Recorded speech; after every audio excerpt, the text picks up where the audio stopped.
అని కామెంట్ చేశాడు, దురంధర్ భజన ఎక్కువ అవుతుంది బ్రో అని. బ్రో నేను భజన చేయట్లే, ఎంటైర్ మన టాలీవుడ్ ఫిలిం ఇండస్ట్రీ భజన చేస్తుంది. ఇప్పుడే ఎస్ఎస్ రాజమౌళి కూడా తన పోస్ట్ అయితే వేసాడు మూవీ చూసిన తర్వాత ఎలా ఉంది అని మూవీ చెప్పి.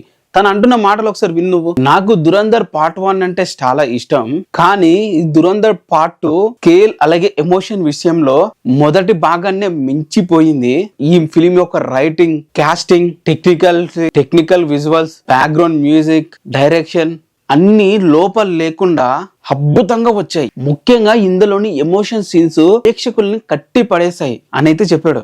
ఆదిత్య డైరెక్టర్ ని పొగుడుతూ సుమారు 4 గంటల సినిమా తీసి ప్రేక్షకుల్ని సీట్లకి అతుకుపోయేలాగా చేయడం ఇది సాధారణ విషయం కాదు. ఈ విషయంలో ఆదిత్య దార్ అద్భుతం చేశాడు అని చెప్పి మన ఎస్ఎస్ రాజమౌళి గారు చెప్పారు. Ranveer Singh acting master class అని చెప్పి, అలాగే ఈ మూవీలో వన్ ఆఫ్ ద సీన్ లో వచ్చేసి తన సిస్టర్ అలాగే ఆ రణ్వీర్ మధ్య ఒక ఎమోషనల్ సీన్ ఉంటుంది. ఆ సీన్ దగ్గర రణ్వీర్ యాక్టింగ్ ఎక్సలెంట్ అని చెప్పి అయితే చెప్పుకుంటూ వచ్చాడు.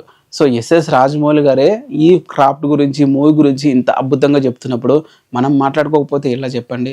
సో తెలుగులో వచ్చేసింది, చూడని వాళ్ళు వెళ్ళి చూసేయండి.